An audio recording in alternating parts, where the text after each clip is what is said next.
चलो देखो यहाँ हम लोग अब तक पढ़ रहे थे कि जब किसी कंडेंसर को किसी बैटरी से जोड़ दिया जाए, अभी किसी कंडेंसर को किसी बैटरी से जोड़ दिया जाए तो जोड़ा जाएगा एक तार से ना। इस तार का रेजिस्टेंस को एक तरफ दिखाओ, कितना रेजिस्टेंस है? R। अभी कंडेंसर जिसको जोड़ा गया वो डिस्चार्ज कंडेंसर है। क्या है वो? डिस्चार्ज कंडेंसर है। इसके बीच का पोटेंशियल डिफरेंस का मान अभी 0 है। तो यहाँ पोटेंशियल डिफरेंस का मान 0 है, यहाँ पोटेंशियल डिफरेंस का मान है। तो चार्ज का फ्लो होगा हाई पोटेंशियल से लो पोटेंशियल, और ऐसा तब तक होता रहेगा जब तक कि इसका भी पोटेंशियल डिफरेंस v के बराबर ना हो जाए। क्योंकि चार्ज का प्रवाह तब तक होता है जब तक कि पोटेंशियल समान ना हो जाए। चार्ज का प्रवाह तब तक होगा जब तक कि पोटेंशियल समान ना हो जाए। इसका मतलब इस पर इतना चार्ज आ जाना चाहिए ताकि Q/C करें तो v के बराबर आ जाए, है कि नहीं? इस पर इतना चार्ज आ जाना चाहिए ताकि जब Q/C करें v के बराबर आ जाए। क्योंकि किसी भी कंडेंसर के दोनों प्लेटों के बीच का विभवांतर निकालने का एक फार्मूला है चार्ज बटे कैपेसिटेंस। चार्ज बटे कैपेसिटेंस, तो चार्ज बटे कैपेसिटेंस कहने के बाद अगर ये v के बराबर आ गया, ये v के बराबर, तो समझना कि फुल चार्ज हो गया। हम बता रहे हैं कि जब ये चार्ज हो रहा था उस समय प्रतिरोध काम कर रहा है। जब ये चार्ज हो रहा है तो प्रतिरोध काम कर रहा है। अभी तो मान लो कि चार्ज यहाँ पर कितना है? 0, है कि नहीं? और जब ये चार्ज हो जाएगा, बताते जब ये चार्ज हो जाएगा पूरा का पूरा फुल चार्ज जब यहाँ हो जाएगा प्लस Q और यहाँ माइनस Q, यहाँ R रेजिस्टेंस का तार लगा हुआ था। अब इसके भी बीच का पोटेंशियल डिफरेंस कितना हो गया है? V, इसके बराबर। और ये यहाँ C, मतलब Q/C बराबर V।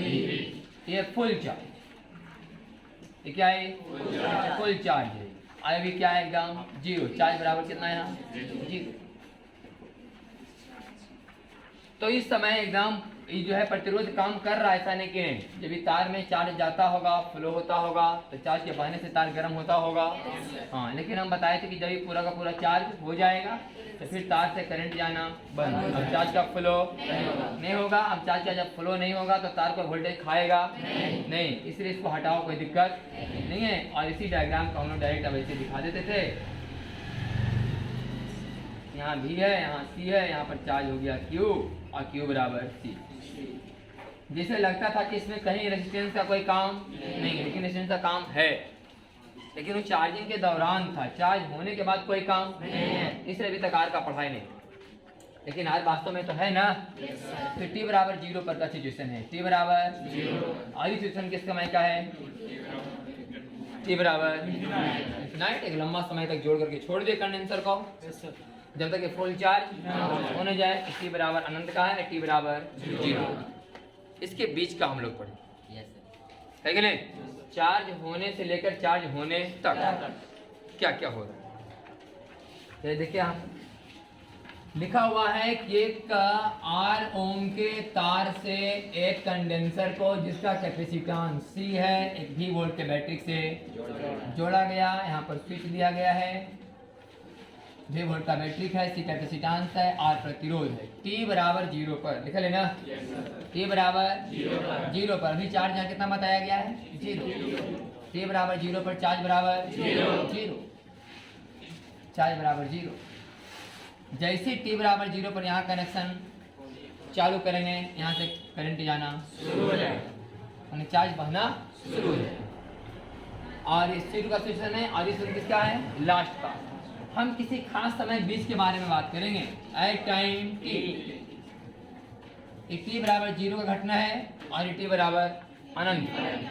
बीच में क्या हो रहा होगा? तो मान लो किसी खास समय कंडेंसर कितना चार्ज हुआ होगा? मात्र स्मॉल। जबकि इसको चार्ज होना है 0 से लेकर के Q, है कि नहीं? 0 से लेकर के जब हम लोग निकालते थे ना एनर्जी स्टोरिंग कैपे, तो हम लोग बोलते थे कि मान लो किसी खास समय कंडेंसर कितना चार्ज हुआ? Small Q। जबकि होना था कहाँ से कहाँ तक? तो उस समय इसके अंदर में कितना वोल्टेज पैदा हुआ होगा? Q/C। तब इसको हल्का सा चार्ज और दो dQ, तो छोटा सा बर्डन करना पड़ता था VdQ बराबर Q/C dQ, dW बराबर। और पूरा बर्डन निकालने के लिए Q by C D Q का इंटीग्रेशन 0 से लेकर के बराबर क्यू स्क्वायर बराबर हाफ सी भी या हाफ क्यू भी, ठीक है नहीं? तो मान लिया कि हमने कि जब भी कंडेंसर जब भी डिस्चार्ज था होना है चार्ज कितना क्यू, उस समय कितना डिस्चार्ज हुआ है मात्र हाँ, किसी खास में भी स्मॉल क्यू चार्ज, और यार रेसिस 10 भी वोल्ट का बैटरी यहाँ और यहाँ 0 तो यहाँ पर क्यू बाई क्योंकि इसका भी बराबर क्यू बाई, इसका भी बराबर, इधर है लो इधर है, इधर से इधर बढ़ेंगे तो बढ़ा के लिखेंगे क्यू बाई, तो बोल यहाँ पर कितना और यहाँ क्यू बाई करंट जाएगा हाई से आई बराबर ई माइनस क्यू बाई सही कि नहीं? इतना करंट किसी खास समय चल रहा होगा एट टाइम टी है कि नहीं? किसी खास समय टी पर कितना करंट सर्किट में चल रहा है, माने चार्ज होने के दौरान का बात हो रहा है, तो फिर उतना क्या एक समीकरण निकालेंगे फिर टी का मान पुट करते रहेंगे, है कि नहीं? सबसे ज्यादा टी पर होगा, ये मेन फॉर्मूला है आई बराबर v माइनस क्यू बाई सी बटे आर। तो क्या इसको लिख सकते हैं कि आई बराबर कितना सी भी माइनस क्यू बटा आर सी, सही है? तो यह लिखा जाएगा आई बराबर कितना क्यू बराबर बोलो बड़का बड़ा क्यों कहाँ छोटा क्यों ना क्या है हाँ सी भी बराबर लिख सकते हैं बड़ा क्यों, कोई दिक्कत नहीं लिख सकते हैं, सी और भी नहीं लिख सकते हैं ना, ये वाला भी कौन वाला भी है, वो बड़ा वाला भी है नहीं, अच्छा ठीक हाँ ये वाला कौन वाला भी है, बड़ा वाला भी है, ये कौन भी है बड़ा वाला सी भी हाँ, तो आई बराबर क्या लिखा जाएगा ये बड़ा वाला क्यू, हम पहले करंट निकालने की पहले चार्ज पहले क्या निकाला हुआ है चार्ज, तो आई बराबर लिखो D Q by D T, I बराबर D Q by D T, सही कि नहीं? करंट क्या है बोले इस चार्ज का रेट, इस चार्ज का रेट चार्ज आ रहा है ना, तो ये आई बराबर D Q by D T बराबर क्या लिखा जाएगा सी भी माइनस क्यू है क्यू माइनस क्यू बटा, तो डी क्यू बटा क्यू माइनस क्यू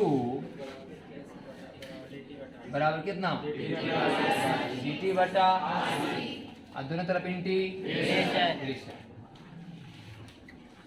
तो समय शून्य पर चार्ज 0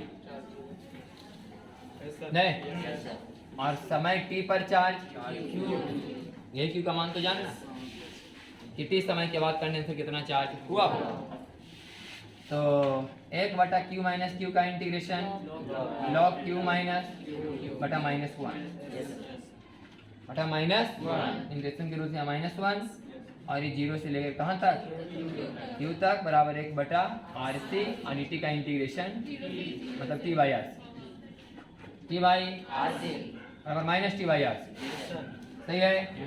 तो log base E Q minus Q base E और माइनस लॉग बेस ई सिर्फ बराबर माइनस टी बाई आर, तो प्रूफ करने के लिए आएगा ना, तो हमारा आज कर जाना है बस, तो क्या आएगा फिर यहाँ से बोलो, तो लॉग एम माइनस एन बराबर लॉग एम बाई एन, सही है? बराबर माइनस टी बटा, तो क्यू माइनस क्यू बटा क्यू बराबर ई पर power minus T by R, सही कि नहीं? ई पर power minus T by R C, तो क्यू माइनस क्यू बराबर क्यू ई पर power minus T by R C, छोटा क्यू उधर भेज देते हैं, तो छोटा क्यू बराबर बड़ा क्यू माइनस क्यू ई पर power minus T by R, इसका मतलब क्यू बराबर क्यू इंटू 1 माइनस ई पर power minus T by R, formula तो किसी खास समय कोई कंडेंसर कितना चार्ज हुआ होगा, ठीक है नहीं? किसी खास समय को कंडेंसर कितना चार्ज हुआ होगा, इसका फॉर्मूला याद करना है। पूर्व रूप से कोई लेना देना नहीं है। कंपटीशन में सवाल आया तो क्या फॉर्मूला पर आएगा? पूर्व रूप से कोई लेना देना नहीं, कैसे हो रहा नहीं हो रहा। बस ये फॉर्मूला याद करो कि जब कोई कंडेंसर चार्ज हो रहा था तो किसी खास समय कितना चार्ज हुआ होगा, उसका एक फॉर्मूला है Q बराबर Q इंटू 1 माइनस e पर power minus T by R C. अब थोड़ा डायमेंशन से देखते हैं। हम लोग बोलते थे हमेशा डायमेंशन पढ़ने के समय की पावर हमेशा डायमेंशन लेस होती है। पावर क्या होते हैं हमेशा? पावर एक संख्या है। पावर क्या है? संख्या। तो ये पक्का है कि अगर टी टाइम है तो आरसी भी टाइम, टी टाइम है तो आरसी भी टाइम। यही आरसी टाइम कांस्टेंट कहा जाता है। यही आरसी क्या है? Time constant. और ये कांस्टेंट है, न आर का मान बदलता है न सी का मान बदलता है। हम लोग पढ़े हैं आर बराबर वी बटे आई, लेकिन आर वी और आई पर डिपेंड नहीं करता। सी बराबर क्यू बटे वी, लेकिन सी क्यू और वी पर डिपेंड नहीं करता। तो आर एक परमानेंट कांस्टेंट चीज है और सी भी एक परमानेंट कांस्टेंट चीज है जिसका गुणनफल टाइम आए, क्योंकि एक पावर के रूप में। और पावर कभी डायमेंशन देता नहीं है। इसका मतलब ऊपर टाइम तो नीचे भी है और साथ ही साथ कांस्टेंट है। तो आरसी को हम लोग बोलते हैं टाइम कांस्टेंट। टाइम, कोई भी सवाल में जब कैपेसिटर के चार्जिंग के बारे में जिक्र रहेगा तो दो चीज जरूर दे लेगा, एक आर और एक सी, कि किस तार से जोड़ रहे हैं और किसको चार्ज कर रहे हैं। तो ये हो गया Q बराबर Q into 1 minus power minus T by R C. अगर करंट का मान निकाला जाए तो I बराबर डी क्यू बाई डी, है कि नहीं? ये हम चार्ज का मान निकाले हैं, किस समय कंडेंसर कितना चार्ज हुआ। हम निकाल रहे हैं किस समय सर्किट में कितना करंट बह रहा है, किस समय सर्किट में कितना करंट बह रहा है। I बराबर डी क्यू बाई, तो Q तो गुणांक है, बाहर रहेगा। और 1 का डिफरेंशिएशन 0 और माइनस e पर पावर x का e पर पावर x और minus T by R C का माइनस 1 बाई आर। सही है नहीं? तो माइनस माइनस प्लस, सही है ना? तो आई बराबर क्या आ गया? क्यू, क्यू मतलब सीधी, क्यू बराबर सी और गुना नीचे में आर सी, आई पर power minus T by R. सही है नहीं? तो सी से सी अभी बटे आई बराबर मेन करेंट, वी बटे आर बराबर मेन करेंट, वी बटे आर बराबर मेन करेंट। आई या तो लिख सकता है वी बटे आर या मेन करंट लिखो वी आई पर power minus T by R. ये करंट का फॉर्मूला। आई बराबर आई नॉट या आई बराबर आई ई पर पावर माइनस टी बाई और क्यू बराबर क्यू 1 माइनस ई पर power minus T by, Q बराबर सी वी फुल चार्ज और आई बराबर वी बाई। सही कि नहीं? इन दो फॉर्मूला पे याद करना है, बाकी तो समीकरण कराया हुआ होगा, नहीं कराया हुआ जो अपना देख लेना एक बार। सही ना? ये दोनों फॉर्मूला आ गया, एक आई का और एक चार्ज। मैंने लिखा क्लियर? लास्ट में लिखा होगा Q बराबर C V into 1 minus E power minus T by R C या बड़ा Q into 1 minus E power minus T by R C. Last मैंने लिखा। हाँ, ये फॉर्मूला का मेन खेला है, बाकी प्रूफ से कोई लेना देना नहीं है। और प्रूफ करने के लिए कुछ नहीं किया हम लोग। सुन लो पहले, हम लोग मोटा मोटी क्या लगा दिए? केवीएल। और केवीएल को चीज लगाए, केवीएल से नहीं बनाए, हम जंक्शन लॉ से बनाए। किससे बनाए? मानने वाला कहानी शुरू मान जैसे कि यहाँ 0 तो यहाँ भी, इसका वोल्टेज Q बाई हाँ यही रहता है रेसिस्टेंस, तो आई आर चलता, आई आर यहाँ 0 तो यहाँ प्लस आई आर, यहाँ 0 तो यहाँ प्लस Q बाई सी। अब यहाँ पर Q बाई सी और यहाँ पर भी, तो अंतर बराबर V माइनस अब बटे आर बराबर करंट। वाले करंट को लिख दिया खाली आई बराबर डी क्यू बाई, निकाल लिए चार्ज। सही कि नहीं? फार्मूला याद करना है, मैंने तो कोई लेना देना नहीं, क्योंकि फार्मूला देखो Q बराबर Q 1 माइनस ई पर power minus T by R C. अब आई क्या है? आई है मेन करंट, जिसमें स्टार्टिंग में एकदम स्टार्टिंग में एकदम करंट वाला जाता होगा तो हाई जाता होगा ना। तो पूरा इधर वोल्टेज खाली, इधर पूरा वोल्टेज हाई, तो करंट चलेगा तेज। जैसे वोल्टेज यहाँ बढ़ता जाएगा, पोटेंशियल डिफरेंस का मान बढ़ेगा, पोटेंशियल डिफरेंस का मान बढ़ेगा, करंट का मान घटता जाएगा। आज इस समय यहाँ का वोल्टेज बराबर हो जाएगा, करंट बराबर जीरो, है कि नहीं? करंट चलेगा हमेशा हाई पोटेंशियल से। डिफरेंस जितना ज्यादा होगा फ्लो उतना ही तेज होगा। ये सब बात हम लोग पढ़ते हैं, मतलब क्या फ्लूइड मैकेनिक्स में भी बात पढ़ा होगा कि डिफरेंस जितना ज्यादा होगा फ्लो उतना ही तेज होगा। मैंने पढ़ना है जहाँ वहाँ तो हमें पढ़ाए नहीं है, इसलिए कुछ बोल रहे हैं हम। मैंने पढ़ना transmission of heat. Transmission of वहीं बात का पता चलता है कि डिफरेंस जितना ज़्यादा होगा फ्लो उतना ही तेज होगा। अगर 100 डिग्री सेंटीग्रेड से तापमान अगर 0 पर गिरना है तो शुरुआती दौर में 100 एकदम जल्दी जल्दी एकदम 90 या 88 एकदम होते चला जाएगा। जैसे जैसे वो 70 60 पर पहुंचेगा उस रेट से टेम्परेचर डाउन नहीं होगा जिस रेट से पहले हो रहा था। डिफरेंस कम रहेंगे तो प्रवाह फिर धीरे धीरे स्लो हो जाएगा। तो यहाँ पर ध्यान सुनो, फॉर्मूला बन गया Q बराबर CV इंटू 1 माइनस e पर पावर -t बाई RT और I बराबर V बटा R इंटू e पर पावर सही कि नहीं? ये फॉर्मूला रट्टा मारना है, चार्जिंग ऑफ कैपेसिटर का है। चार्जिंग ऑफ कैपेसिटर तुम हेडिंग दे लो, हमको लगता है कि नहीं देता, नहीं दे लो पहले ही देना ही। चार्जिंग ऑफ कैपेसिटर चल रहा है, क्या चल रहा है? चार्जिंग ऑफ कैपेसिटर, बाद में चलेगा डिस्चार्जिंग ऑफ कैपेसिटर भी। अभी चार्जिंग ऑफ कैपेसिटर में ध्यान सुनिए, यहाँ पर ध्यान सुनो। पहला का सॉल्व कर रहे हैं हम लोग, चार्ज वाला का फॉर्मूला का सॉल्व कर रहे हैं, इसको सॉल्व कर रहे हैं। देखिए यहाँ यदि समय बराबर क्या मान लिया जाए 0, मैंने स्टार्टिंग में शुरुआत में, तो शुरुआत में समय बराबर e पर पावर 0 का मान 1 माइनस 1 बराबर तो चार्ज बराबर। पता है हम लोगों को कि शुरू में कंडेंसर चार्ज नहीं था, शुरू में कंडेंसर चार्ज नहीं था। t बराबर 0, चार्ज बराबर 0, है कि नहीं? यदि t बराबर इन्फिनिटी नहीं, t बराबर अनंत, e to the power minus अनंत माने 1 बटा अनंत, 1 बटा अनंत का मान 0, खाली यहाँ बचे 1 माइनस 0 बराबर q बराबर CV फुल चार्ज, q बराबर CV फुल चार्ज, अनंत समय के बाद फुल चार्ज। तो हम ये जानना चाहते हैं कि t बराबर RC पर जिस समय कितना बीता होगा RC। हाँ, इसमें समय ना ऐसे नहीं देगा कि 1 सेकेंड बाद 2 सेकेंड के बाद, गलत। समय ऐसे देगा कि RC का आधा, RC का तिहाई समय के बाद, ऐसे कहानी क्वेश्चन चलेगा। ऐसा नहीं पूछेगा क्योंकि पता ही नहीं चल पाएगा कि कंडेंसर कितना देरी में चार्ज हुआ है। ये पता चला कंडेंसर कितना देर में चार्ज हुआ, पता नहीं चला कि 10 सेकंड में फुल चार्ज हुआ, 20 सेकंड में, अनंत समय फुल चार्ज हुआ। अनंत कोई वैल्यू है ही नहीं, तो कैसे पूछेगा कि 2 सेकंड में कितना चार्ज हुआ, 3 सेकंड में कितना चार्ज हुआ? ये नहीं पूछेगा।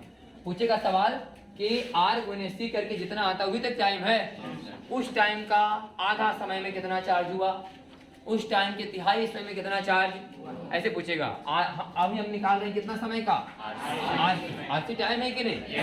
RC समय में कितना चार्ज हुआ, RC बाई 2 में कितना चार्ज हुआ, RC बाई 3 में कितना चार्ज हुआ, सवाल ही पूछेगा। टाइम के रूप में नहीं पूछेगा 2 सेकंड 4 सेकंड 5 सेकंड में, ऐसे नहीं। RC बाई 2, RC बाई 3 ऐसे पूछेगा। मान हम यहाँ पर 3 सेकंड देगा, अगर 4 सेकंड देगा नहीं तो RRC का मान क्वेश्चन में क्या रहेगा? देर। RRC का मान क्वेश्चन में देर रहेगा, तब पूछेगा टाइम वाला बात ही।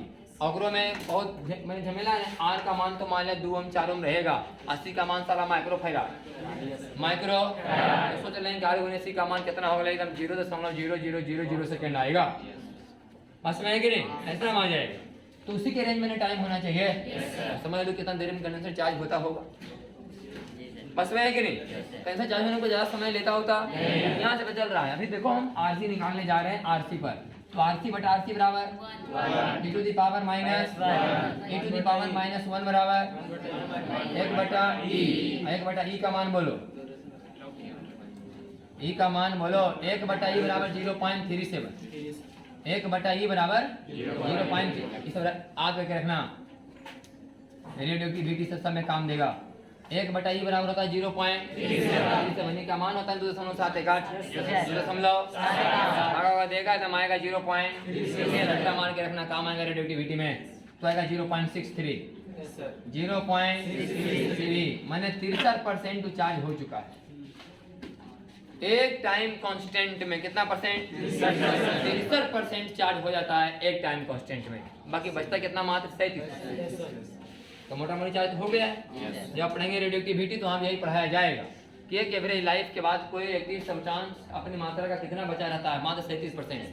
63% तो खत्म हो चुका होता है एक एवरेज लाइफ के बाद। जब पढ़ेंगे रेडियोएक्टिविटी तो पढ़ाया जाएगा कि कोई भी रेडियोएक्टिव सब्सटेंस जो है ना धीरे धीरे बर्बाद हो रहा है, तो उसका एक एवरेज वैल्यू होता है, एवरेज लाइफ। उतना समय के बाद वो मोटा मोटी 63% बर्बाद हो चुका होता है, बचता मात्र कितना? याद रहेगा डाटा एकदम same, graph same, expression same, सब कुछ सेम आएगा रेडियोएक्टिविटी का और चार्जिंग ऑफ कैपेसिटर। फॉर्मूला पता चलेगा। रेडियोएक्टिविटी कभी कभी आप अच्छा से पढ़ लेंगे तो चार्जिंग कैपेसिटी वाला फॉर्मूला बाद में बुझाएगा लोगों को। मैंने क्वेश्चन हार्ड क्वेश्चन है, बुझाएगा बाद में जब पढ़ेंगे। रेडियोएक्टिविटी पढ़ लेगा ना तब दिमाग खुलेगा अच्छा साला, वहाँ भी ऐसे हो सकता है शॉर्ट, नया पता चलेगा। ठीक है 0.63 33% क्या हो गया ये चार्ज। अब इसका ग्राफ खींचेंगे हम लोग कि फुल चार्ज कितना देर में होगा, अनंत। समय का मान जब ग्राफ समय के पैरेलल चलना शुरू हो जाएगा तभी जाकर के फुल चार्ज होगा। और एक टाइम कांस्टेंट के बाद कितना चार्ज हुआ होगा, 0.63। ठीक है e to the power minus का graph, e to the power minus.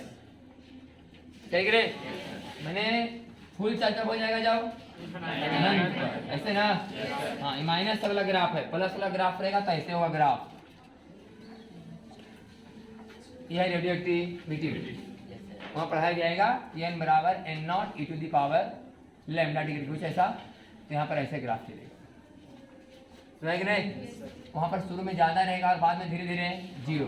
बोले कि मैंने यहाँ पर बोले ना कितना समय के बाद फुल चार्ज होगा, बोले अनंत समय के बाद। वहाँ पूछेगा रेडियोएक्टिविटी में कितना समय के बाद पूरा बर्बाद हो जाएगा, बोले अनंत समय के बाद। सही है नहीं। वहाँ पर यहाँ पर चार्ज होने का रेट है, धीरे धीरे कंडेंसर चार्ज हो रहा है, वहाँ पर धीरे धीरे चार्ज है विघटन डिसइंटीग्रेशन हो रहा है, डिसइंटीग्रेशन धीरे धीरे बर्बाद हो रहे हैं, वो भी अनंत समय के बाद बर्बाद हो। ये फॉर्मूला होगा किसका, ये चार्ज का। तो कोई इस सवाल सब आता है ऑब्जेक्टिव में, ठीक है ना। एक टाइम कांस्टेंट के बाद कोई भी कंडेंसर अपनी मात्रा का कितना परसेंट चार्ज हो जाएगा, 63%। बता कितना मात्रा। अब देखते हैं करंट वाले वैल्यू को देकर के यहाँ पर निकालते हैं करंट वाला फॉर्मूला पर। अब देखो इसको सॉल्व कर रहे हैं हम। तो बोल t बराबर 0 पर, t बराबर 0 e टू दी पावर 0 का मान y बराबर v/r। मैक्सिमम करंट जा रहा है, जिसे लगता है कि कंडेंसर रास्ता में है ये नहीं है। ध्यान समझिए सब बात। t बराबर 0 पर जब भी सवाल सॉल्व करें तो ऐसा मान के बनाएं कि कंडेंसर रास्ता में, रास्ता नहीं मानो है ही नहीं, रास्ता में है लेकिन दोनों प्लेटों आपस में टच है, ऐसा मानना है। कभी कभी सवाल पूछेगा कि t बराबर 0 पर सॉल्व करो, कहीं पूछेगा t बराबर अनंत पर सॉल्व करो। तो t बराबर अनंत पर जब भी सॉल्व करने के लिए बोलेगा तो रेसिस्टेंस को रास्ता से करना, हटा देना। जैसे मान ले कंडेंसर है, यहाँ पर हम दिखा रहे हैं एक कंडेंसर है, यहाँ पर एक तार लगा हुआ है, यहाँ पर एक बैटरी है। बोला कि t बराबर 0 पर सॉल्व कीजिए। t बराबर 0 पर सॉल्व करने का मतलब कंडेंसर वह हटाओ, सबको तार बना दो। ध्यान दे सब। t बराबर 0 पर जब भी सवाल पूछे कंडेंसर को हटाओ, सिंपल है वो, तार लगा दो जिसमें प्रतिरोध उत्तरोध नहीं है। देखो करंट का मान निकालो कितना आएगा, I बराबर v बाई I बराबर। और t बराबर अनंत पर बोले, t बराबर अनंत पर बोले तो कंडेंसर नहीं हटाओ, क्या हटा दो, रेजिस्टेंस। ऐसे बनाओ, रेजिस्टेंस को हटाओ, कर दो शॉर्ट सर्किट, है कि नहीं। हो गया q बराबर c, q बराबर ऐसे। तो t बराबर अनंत पर प्रतिरोध काम करना बंद कर देंगे क्योंकि कंडेंसर फुल चार्ज हो चुका होता है, तो प्रतिरोध का कोई मतलब रह नहीं गया। अब उस तार से होकर कोई चार्ज जा नहीं रहा है, जब चार्ज जाएगा नहीं तो गरम होने वाला नहीं, कोई लॉस नहीं खाएगा, मैं हीट लॉस नहीं करेगा वो। तो जब भी t बराबर इनफिनाइट पर क्वेश्चन सॉल्व करना हो तो क्या करना चाहिए हम लोग को, हटा दो उसको, सिंपल एक तार समझिए, यह कोई प्रतिरोध r बराबर 0, r बराबर 0 और t बराबर 0 पर बोले तो कंडेंसर को वहां से हटाइए, समझिए कि क्या एकदम पूरा वायर, सही ना। तो t बराबर 0 पर कंडेंसर कितना में e चार्ज कितना जा रहा था, करंट करंट करंट नहीं बचे, देख लो चार्ज कितना जा रहा था, करंट। हाँ यही करंट का मान वो दे रहा है, चार्ज 0 सब तो जा रहा है, करंट ज्यादा। अगर चार्ज इधर होल रहता तो उतना करंट नहीं जाता। करंट क्या लेके जा रहे हैं, चार्ज को ना, तो खाली है एकदम पूरा हाई लेके जा रहे हैं, धीरे धीरे भरना शुरू हो जाएंगे तो करंट का मान धीरे धीरे स्लो होना शुरू हो जाएगा। तो t बराबर अनंत पर निकालिए, t बराबर अनंत पर करंट बराबर 0, t बराबर infinite to the power minus infinite का मतलब 1/, इनफिनाइट का मान 0। t बराबर अनंत पर करंट बराबर 0। इसको बोलते हैं स्टेडी स्टेट। स्टेडी याद है, क्वेश्चन में भाषा लिखा हुआ रहेगा स्टेडी स्टेट पर बताइए। स्टेडी स्टेट का मतलब हुआ कि कंडेंसर फुल चार्ज हो चुका है, अब करंट का मान 0 चल रहा है सर्किट में, करंट कहीं बह नहीं रहा है, कहीं प्रतिरोध है नहीं, से कोई लेना देना नहीं है। और t बराबर कितना पर, RC। हाँ ये हमेशा याद रहे, एक टाइम कांस्टेंट पर, एक टाइम कांस्टेंट पर याद रखना है। बाकी क्वेश्चन बोलेगा जब ऐसी बना बनाएगा तो बोलेगा कि RC/2 पर, RC/3 पर, 0.3 RC पर, ऐसे निकालवाएगा कि चार्ज का मान बताइए और करंट का मान बताइए। तो यहाँ पर आप समझ लीजिएगा कि टी बराबर कितना पर आरसी पर, यहाँ पर देंगे आरसी, आरसी बटा आरसी बराबर -1 -1 बटा 0.37 भी बटा आर। इतना ही करंट जा रहा होगा। मैक्सिमम करंट का मात्र 37% करंट चल रहा होगा इस समय, क्योंकि 33% तो चार्ज हो चुका है। बस है कि नहीं? करंट कितना चल रहा है? 37%। अब इसका ग्राफ देखिए करंट वाला का, कि करंट वाला ग्राफ कैसा होता है। तो करंट शुरू में क्या था? मैक्सिमम ना। करंट शुरू में क्या है और बाद में यह करंट का मान 0 कब होगा? t बराबर इनफिनाइट पर। और t बराबर 0 पर मान कितना था? ये करंट और समय के बीच का ग्राफ। तो ये e to the power minus का ग्राफ है, ये 1 minus e to the power x का है कि नहीं? 1 minus e to the power x और ये e to the power minus e to the power minus का ग्राफ है, समझा कि नहीं? और ये वाला ग्राफ किसका है? 1 minus e to the power minus है। क्लियर? ये है। क्या क्या निकाले हम लोग? चार्ज और क्या निकाले? करंट। सब निकाल के दिखाते हैं फॉर्मूला करके।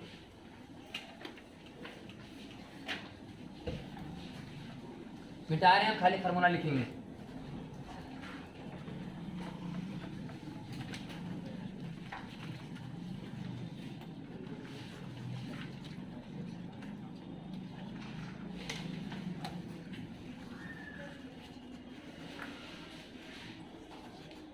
इसमें मैथमेटिकल एक्सप्रेशन वाला बात है। करंट को हम लोग कहाँ पर छोड़ दिए? वहीं पर खाली लाइट 0, यहाँ भी, यहाँ q/c और वहाँ भी। एक समीकरण खाली आया था I बराबर v माइनस q/c बटे r। करंट खत्म।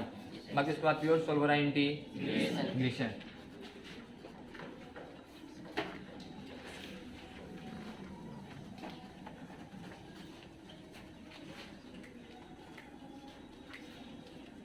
तो दो फॉर्मूला बना हम लोग का।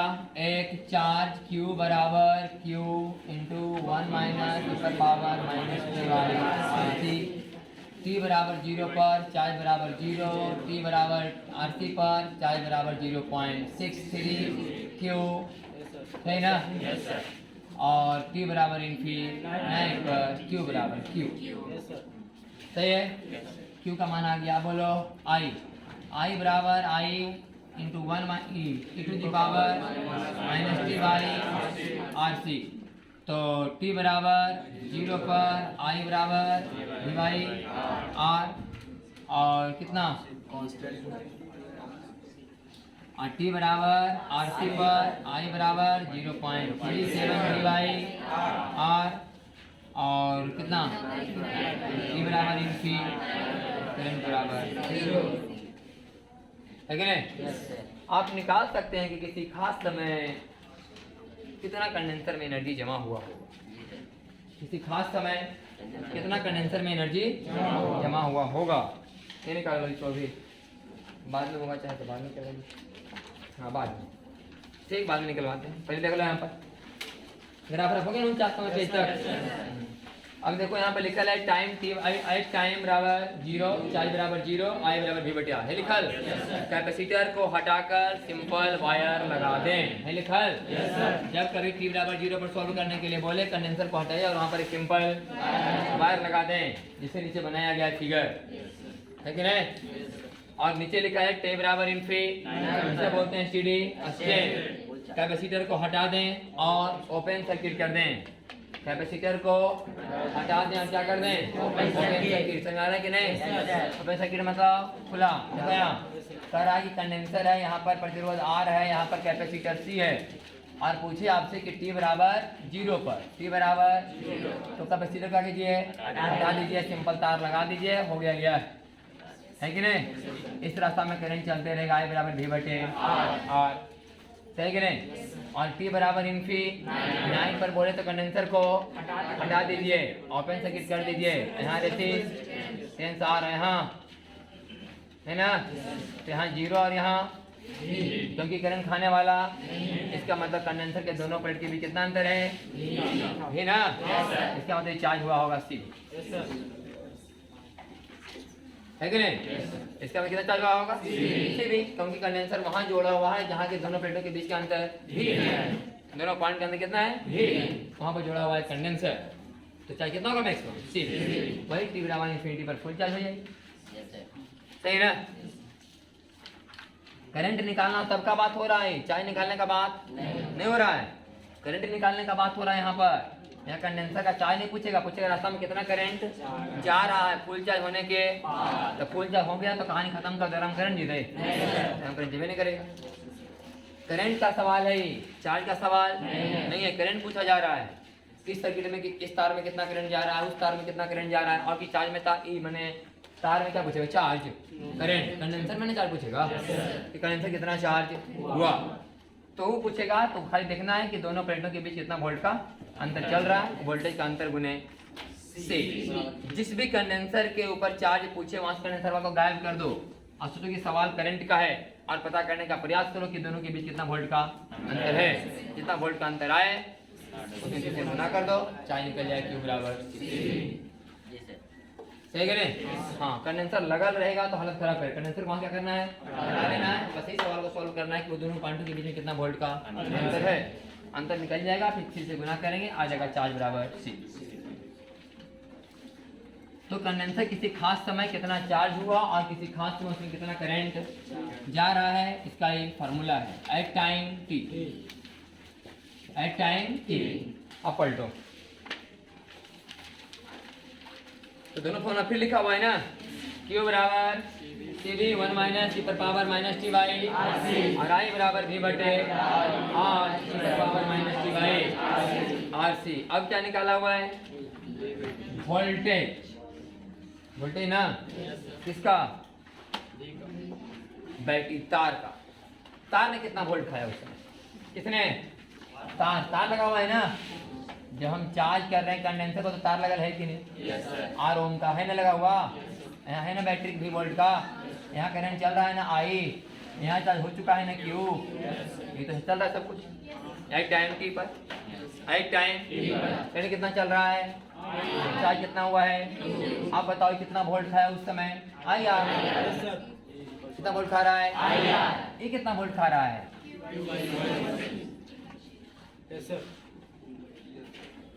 Q बाई C है कि नहीं। ये कितना वोल्ट खा रहा है और ये कितना वोल्ट खा रहा है, ये कितना वोल्ट खा रहा है, आई आई वाला ये वोल्टेज किसका निकाला जा रहा है, कंडेंसर का, और ये रेजिस्टेंस का, रेजिस्टेंस का। तो अपना साफ साफ लिख देते हैं पहले दोनों बात। हमको लग रहा है कि आप ऐसे कर लीजिए कि VR कर लो, ऐसे V R नीचे V C। तो V नहीं लिखो, V लिखा लेने से, इसका R करो तो VR माने एट टाइम t रेजिस्टेंस कितना वोल्ट खाया, एट टाइम t रेजिस्टेंस कितना वोल्ट खाया बराबर कौन चीज, आई आर, आई आर। आई का मान बोलो वहां से, आई बराबर V बटे R ई पर power minus T by RC आगुने R से R V ई पर पावर। ये कौन खा रहा है इतना वोल्टेज, रेजिस्टेंस। किसी खास समय प्रतिरोध कितना वोल्टेज खा रहा है, ठीक है। अब निकालेंगे वोल्टेज किसका, कैपेसिटर का। किसी खास समय में कितना वोल्ट खाया, बोले V बराबर Q बाई C। Q कितना इसका, Q बराबर CV into 1 minus power minus T by RC बटा C से C तो कितना खाया, 1 माइनस टी बाई RC। ठीक है नहीं। सवाल में कोई जान नहीं है। कंडेंसर चूंकि वोल्टेज चार्ज के आधार पर खा रहा है तो चार्ज की तरफ फॉर्मूला लगाइए, रेजिस्टेंस करंट के आधार पर खा रहा है, करंट की तरफ है ना। ये हम निकाल पाए कि किसी खास समय रेजिस्टेंस कितना वोल्टेज खाया और किसी खास समय कौन कैपेसिटर कितना वोल्टेज यूज किया। अब निकाला गया है एनर्जी इन कैपेसिटर। हाँ, किस समय कंडेंसर कितना एनर्जी ले चुका है, Q square by 2C, Q square by 2C या हाफ C भी ये लगाना, ये लगाए कोई दिक्कत नहीं है। हम Q स्क्वायर बाई 2C लगा रहे हैं। Q का मान बोलो, C स्क्वायर V स्क्वायर, बुझा रहा है बात। Q का मान बोलो, यहाँ से Q का मान C भी ना, C स्क्वायर इंटू RC का होल स्क्वायर कट रहा है क्यों? कट रहा है कि नहीं? थोड़ा सा कट रहा कट रहा है थोड़ा सा इसमें नहीं कटा? नहीं बच गया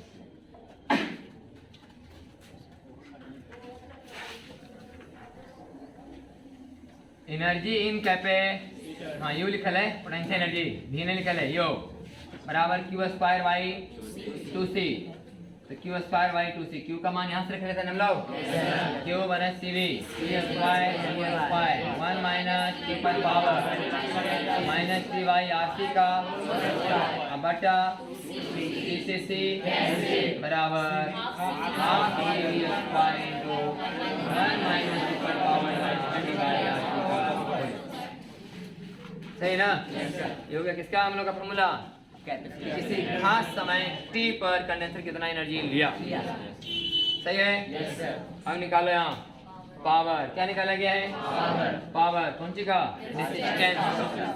रेसिस्टेंस हाँ इधर का वोल्टेज निकाले थे इसका वोल्टेज और अब निकाले इसका एनर्जी अब निकाल रहे हैं इसका एनर्जी पावर की क्या एनर्जी पर यूनिट है एनर्जी पर यूनिट बराबर पावर तो हाँ इसका हम लोग ना एनर्जी नहीं निकाल सकते बहुत लंबा चलेगा एनर्जी वाला का दिक्कत क्या सुनो पहले इसका तो हम लोग लगाते हैं फॉर्मूला किसी खास समय कितना एनर्जी इसके पास जमा है कितना क्यू स्क्वायर बाई हाँ अगर कोई पूछे वो तो सवाल है कि t सेकेंड में कितना एनर्जी खाया तो इसको आई स्क्वायर आर टी नहीं कर सकते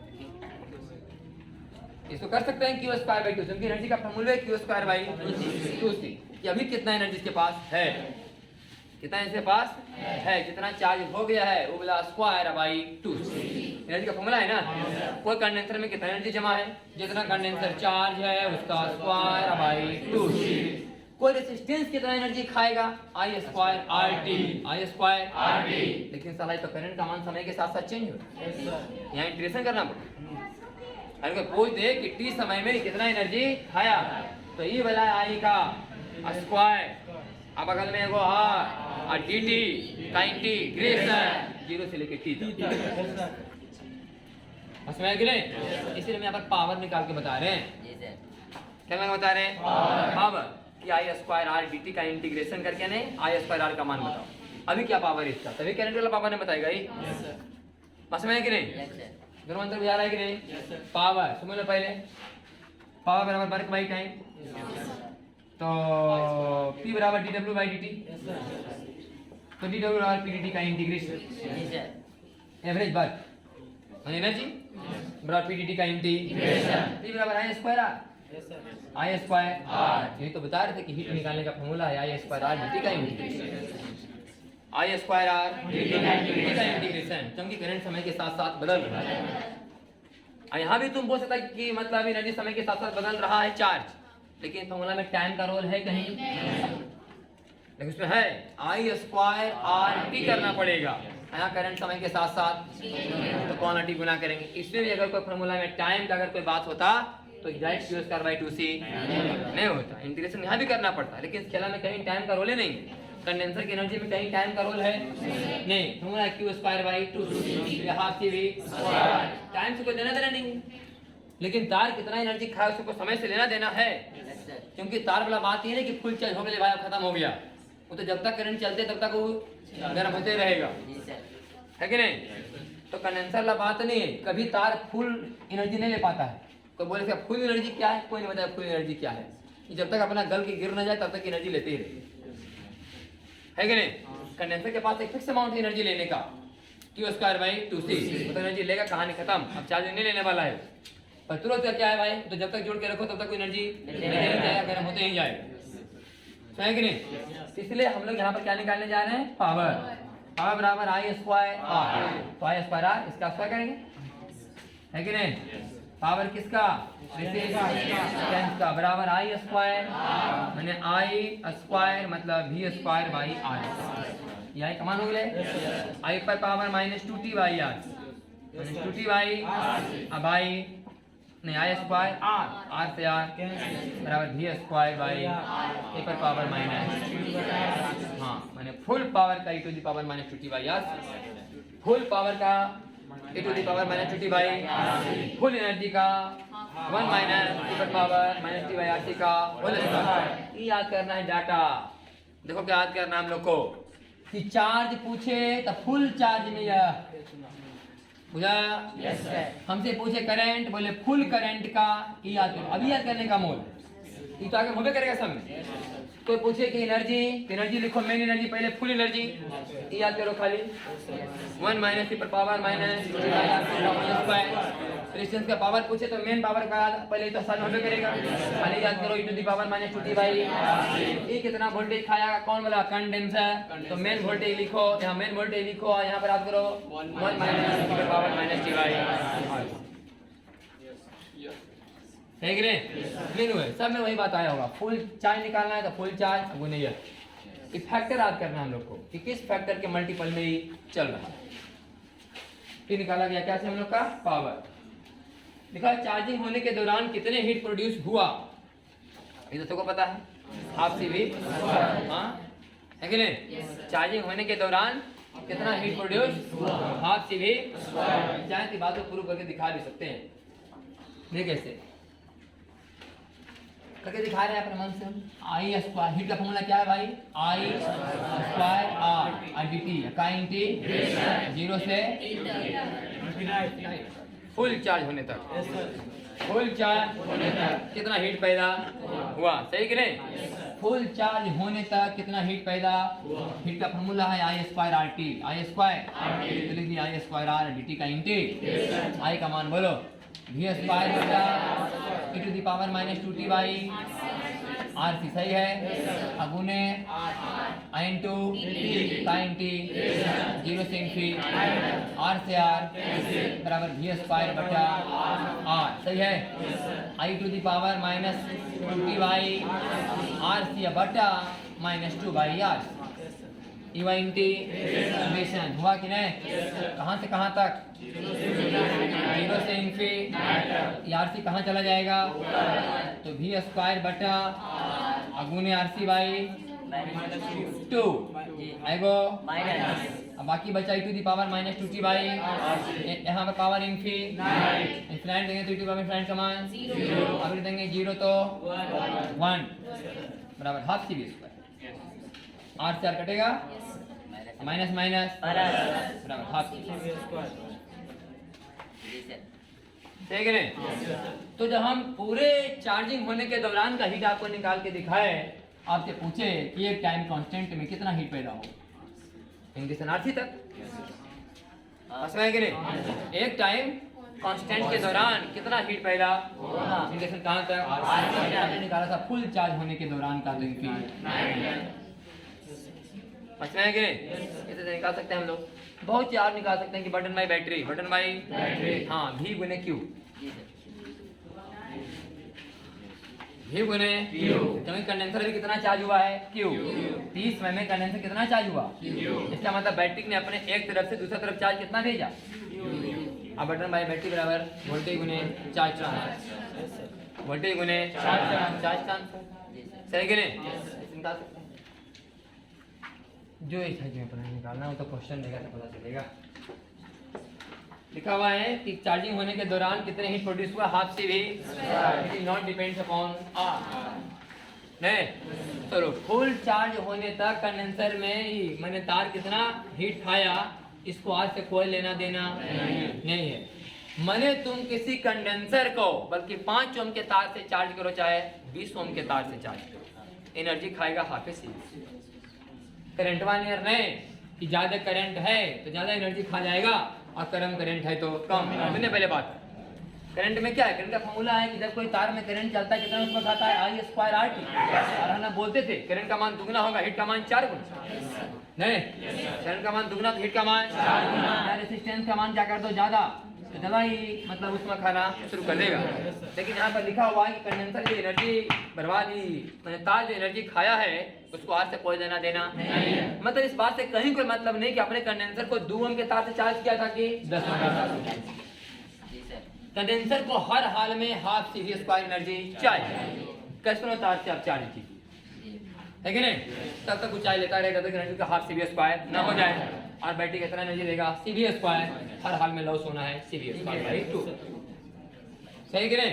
ये बात समझाया गया। It is not depends upon R, माने कि it is not a function of R। वही देखो करके दिखाओ, निकाला भाई है ना कि पूरा चार्ज होने तक कितना एनर्जी खाया? Half CV।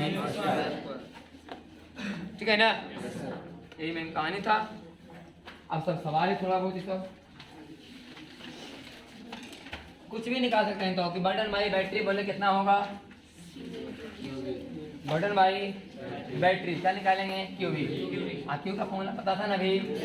Q बराबर CV into 1 minus power minus अब गुने यह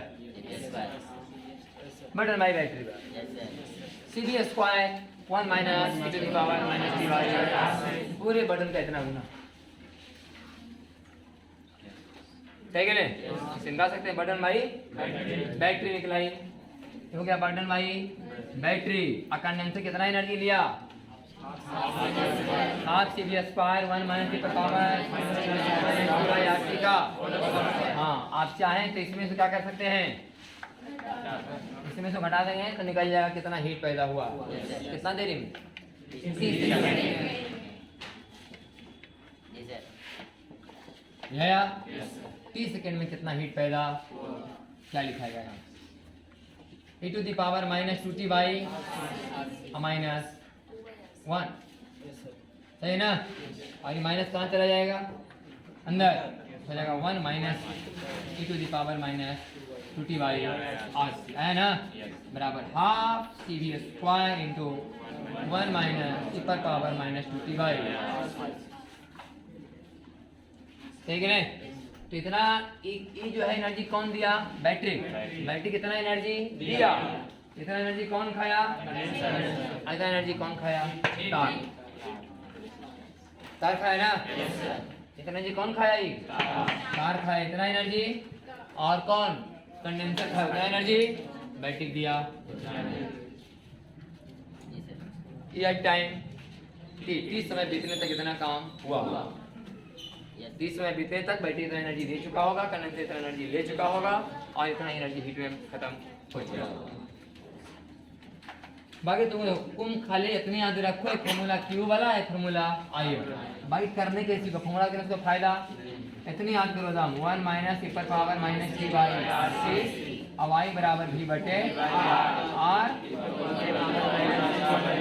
I पर पावर माइनस t बाई यहाँ पर C। बाकी जो बोले निकालना है एनर्जी बोलेगा तो करेंगे हाफ CV स्क्वायर, लेकिन इससे आज कोई फायदा नहीं है। तो हाफ कम कौन लगाएंगे हम लोग? Q square by 2। हमें Q पता है, V पता हाँ भी, लेकिन निकाला जा सकता है। दोनों तरफ किससे भागा दे दो? C। इससे Q बाई बराबर वोल्ट एट टाइम T। किसका?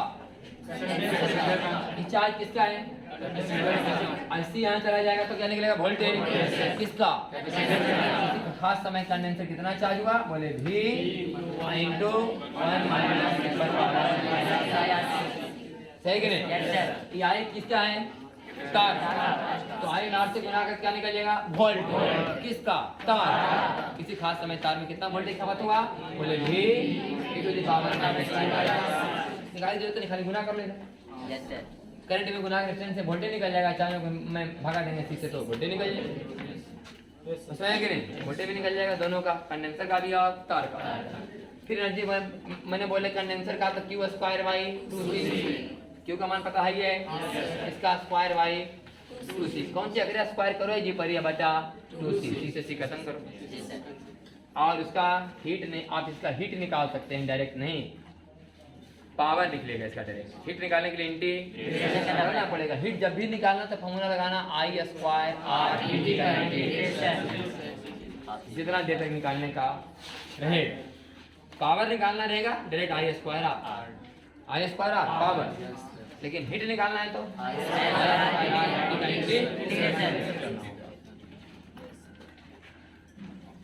चलो सवाल देखो। इंटर में अगर सवाल वाला आएगा ना तो जो हम सवाल अब करने जा रहे हैं ऐसा सवाल आएगा। जो सवाल अभी किए इस सवाल होने वाला नहीं। सॉल्व करने जा रहे हैं वैसा सवाल आएगा टी बराबर 0 पर बताओ टी बराबर इनफिनाइट पर बताओ, डायरेक्ट सवाल आएगा एकदम, या तो टी बराबर 0 पर तो टी बराबर इनफिनिटी, टी बराबर टी पर करने है।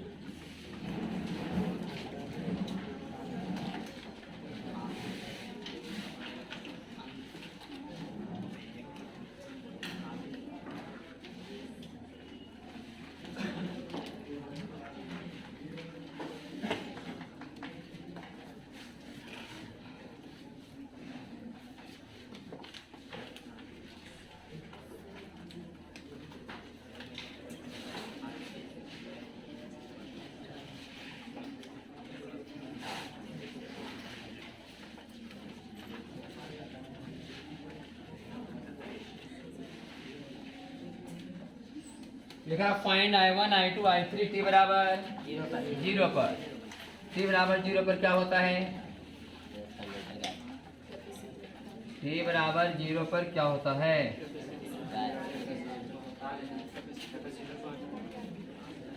यहाँ भी एक आ रहे ना, यहाँ भी एक आ रहे ना, और कैपेसिटेंस I3 I2 और यहाँ एक I1 और यहाँ भी है कि नहीं, है ना, यहाँ भी क्या है, तो टी बराबर 0 पर क्या बोला गया था, कैपेसिटर को हटाओ पूरा कर दो शॉर्ट, नहीं, टी बराबर 0 पर कैपेसिटर को हटाओ और एक शॉर्ट, ठीक है, तो टी बराबर 0 पर समझ लो अभी एकदम ये क्लोज, कोई मतलब कैपेसिटर से नहीं, तो आर आवर आर बाई टू, आर आवर आर बाई टू पैरेलल, अब आर बाई टू आवर 3R बाई, तो कुल हुआ 3R बाई 2, यहाँ पर G, तो करंट बराबर 2V by 3, 2V by 3R, यहाँ से करंट चलेगा 2V बाई, यहाँ से बटेगा V बाई 3R इधर और V बाई 3R इधर, ठीक है नहीं, आंसर हो गया, V बाई 3R इधर, V बाई 3R इधर, यहाँ से 2V बाई 3।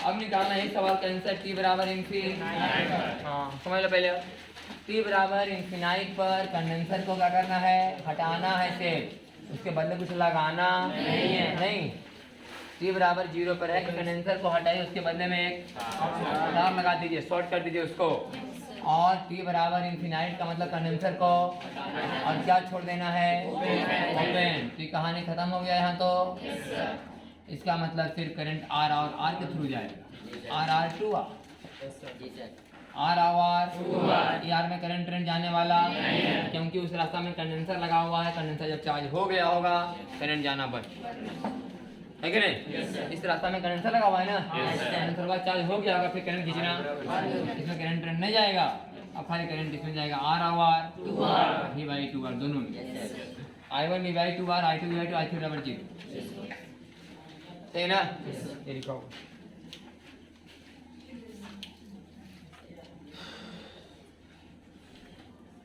क्या लिखा है इसमें, बोल, find maximum charge on capacitor, तो कितना हो गया, ये कितना वोल्ट खाया, देखिए यहाँ 0 है ना, और यहाँ V, तो यहाँ वोल्टेज V, तो यहाँ कितना करंट जा रहा है, V बटे R,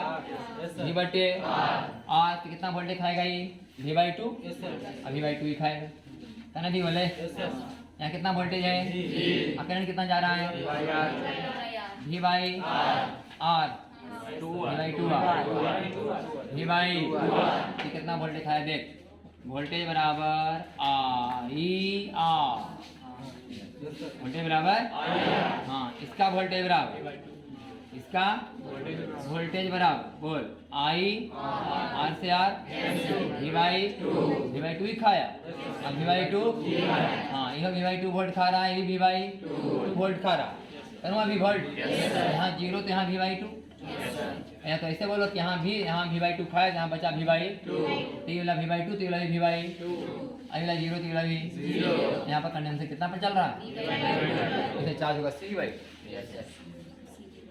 चार्ज कितना होगा CV/2 ये लिखा होगा। किस समय जो चार्ज हुआ कंडेंसर फुल चार्ज कितना हुआ CV/2 पता चला कि नहीं? फुल चार्ज हो गया कंडेंसर ही। यहाँ लगा है कंडेंसर, यहाँ तार ऐसे आर और यहाँ तार एक आर, यहाँ बैटरी 20 वोल्ट का बैटरी है, यहाँ आर और इसमें करंट तो जेबे नहीं करेगा क्योंकि रास्ता में कंडेंसर लग गया तो करंट चलेगा इसे, तो आर आर 2R करंट जाएगा V/2R ये करंट का मान। तो वोल्टेज कितना खाएगा V/2 और फिर खाएगा V/2, यहाँ बचेगा 0, पूरा वोल्टेज खा गया दोनों मिल करके। तो यहाँ 0 तो यहाँ V/2, यहाँ V/2 तो यहाँ V/2, तो कह रहा हम तो करंट जा ही नहीं रहा, तो यहाँ 0 तो यहाँ भी, ये दोनों का पोटेंशियल डिफरेंस तो Q बराबर C V/2 हाँ। और कुछ लिख लो, चार्ज का कैपेसिटर बराबर 0, T बराबर कहाँ पर कैसे लिखा है? Find maximum charge on capacitor CV/2, T बराबर 0 पर कितना चार्ज रहा होगा 0 और T बराबर इनफिनाइट पर CV/2 हुआ। मैक्सिमम चार्ज कितना होगा कंडेंसर CV/2 कब T बराबर इनफिनाइट फुल चार्ज ना CV/2 मतलब अनंत पर। शुरू चार्ज कितना था वही करें T बराबर 0 पर चार्ज ऑन कैपेसिटर बराबर 0 और T बराबर इनफिनाइट पर चार्ज कैपेसिटर का कितना CV/2 एट टाइम T पर, एट टाइम T पर लिखल है Q इंटू 1 माइनस पर पावर माइनस C/RC के जगह लिखल है Req बैलेंस C Req। अब मेरा बात ध्यान से सुनिए, अब मेन सर्किट देखो यह बना मेरा मेन सर्किट को नहीं मिला ना। आप समझिए कि यहाँ पर जब करवा देते कितना पर T बराबर इनफिनाइट पर तो ओपन हो गया था और T बराबर 0 पर T बराबर 0 पर देखा जाए तो R और R कितना था 2R नहीं R/2 और R तो समय सर्किट ही वाला है। इक्विवेलेंट डिस्टेंस कितना है 3R/2। तो यहाँ मैंने ट्रिक लिखाया गया है, हम चाहें तो इसको हम T बराबर मान के बना सकते हैं इसको, या टाइम T कंडक्टर कितना चार्ज हुआ यहाँ C ऐसे Q ऐसे मान के बना सकते हो, यहाँ प्लस Q यहाँ माइनस Q दोनों करके दिखा सकते हैं।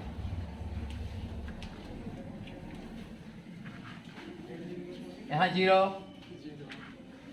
और यहाँ कितना V, यहाँ कितना यहाँ Q/C, यहाँ मान लो X कितना X सही कि नहीं। यहाँ जंक्शन ला समझ चलेगा, यहाँ क्या मानेंगे X, यहाँ फंस जाएंगे ना, यहाँ कैसे पहुँच पाएंगे, कुछ पहुँचने का उपाय नहीं, बस में आ रहा है कि नहीं। तो यहाँ पर क्या लगा देंगे जंक्शन ला से निकालें यहाँ कितना करंट और यहाँ लिखेंगे करंट बराबर X माइनस Q/C/R सही कि नहीं। X माइनस Q/C/R फिर सॉल्व करेंगे इंटीग्रेशन से, लास्ट में आंसर लेवे करें Q का, समझ में आया कि नहीं। इतना करने के लिए बोला नहीं, ट्रिक लिखा देगा डायरेक्ट, कैंसर लिखें डायरेक्ट Q बराबर Q इंटू 1 माइनस e पर power minus T by Req that answer आया, समझ में आया कि नहीं। ये लिखा है नीचे नोट में लिखा है Req बैलेंस कैपेसिटर के दोनों टर्मिनल के बीच निकालना है। यह मान कर जहाँ बैटरी है वहाँ सिंपल वायर, जहाँ बैटरी है वहाँ सिंपल वायर। देखो यहाँ टिक लिखा हुआ है कि बैटरी को क्या बना दो सिंपल वायर, और कंडेंसर के दोनों छोरों के बीच क्या निकाल दो इक्विवेलेंट। ध्यान सुनना कि लिखा है R इक्विवेलेंट कैपेसिटर के दोनों टर्मिनल के बीच निकालना है। R इक्विवेलेंट कहाँ निकालना है कंडेंसर के दोनों टर्मिनल के बीच निकालना है Req।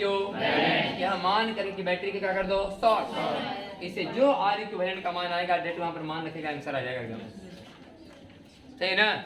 हाँ ऐसे लंबा करना है तो कर देख सकते हैं, जो भी हम बताए आप यहाँ पर X मानना पड़ेगा, जंक्शन ला लगाइएगा S का मान आएगा, फिर X माइनस Q/C बटे R बराबर I, फिर I बराबर dQ/dt, फिर Q का मान वहां से इंटीग्रेशन से सॉल्व। ऐसे लिखा गया डायरेक्ट, क्या फॉर्मूला याद कर लीजिए कि Q इंटू 1 माइनस e पर पावर माइनस C बटा R इक्विवेलेंट। R इक्यू आई क्यू क्या है? फुल चार्ज ऑन कैपे, फुल चार्ज ऑन कैपे जो फुल चार्ज हुआ होगा मैंने t बराबर इन्फिनिटी। एक बार t बराबर इन्फिनिटी पर सॉल्व करो, फुल चार्ज निकालो, क्योंकि t बराबर इन्फिनिटी पर ना वोल्टेज पता चलो 0 और v/2 तो चार्ज लो ना c/2। इसका फुल चार्ज कितना है तुम यहाँ पर क्या लिखा है? c/2। हाँ ये बार t बराबर इन्फिनिटी, t बराबर इन्फिनिटी पर सॉल्व करो तो ये निकलेगा। और t बराबर 0 पर अगर सॉल्व करना चाहता है, खाली किसको करना है? बैटरी को करना है शॉर्ट लाइन, और इक्विवेलेंट कहाँ से निकालना है? कंडेंसर से। तो फिर वही बात r आवाज पैरेलल में हो गई, r/2 आवाज यहाँ पर आंसर लिखो 3r/2 आंसर है कि नहीं? तो बड़ा सर्किट का भी डायरेक्ट आंसर E2 क्या रहेगा? वही सब करके निकालो, देख लो भाई। ओ लंबा भी निकाला है ना, लंबा भी निकलवाया हुआ है, देख लो यहाँ पर इसका माना हुआ है कि नहीं? तो इसका मान निकाला होगा, गया होगा, लंबा चौड़ा चला होगा। फिर अंतिम आया देख ले 55 नंबर पेज में, Q बराबर C/2 1 माइनस e पर पावर माइनस C/2 है कि नहीं? हाँ ये करना उड़ना नहीं है, डायरेक्ट आंसर लिखने का तरीका सीखना है। कि किसी भी कंडेंसर को चार्ज करना है तो फोन क्या लिखो? पहले फुल चार्ज। क्या लिखो? फुल चार्ज कब होता है? t बराबर इन्फिनिटी। t बराबर इन्फिनिटी पर क्या करना है? जहाँ कंडेंसर लगा ले वहाँ कनेक्शन को छोड़ा दो और निकालो कि दोनों पॉइंटों के बीच कितना वोल्टेज है, उतना गुने C। तो ये तक आया था, आया था C/2 है जो भी आएगा इंटू ये हो गया फुल चार्ज और 1 माइनस e पर पावर R इक्यू इंटू t बराबर इन्फिनिटी और उस समय का R इक्विवेलेंट कैपेसिटर के दोनों छोरों के बीच, कैपेसिटर के दोनों छोरों के बीच का इक्विवेलेंट रेजिस्टेंस है जब बैटरी को पूरा शॉर्ट कर। तो डेट आंसर आप लिख सकते हो। ये हो गया खत्म चार्जिंग ऑफ कैपे। अगला है डिस्चार्जिंग ऑफ कैपे, कल कराएंगे डिस्चार्जिंग ऑफ कैपे।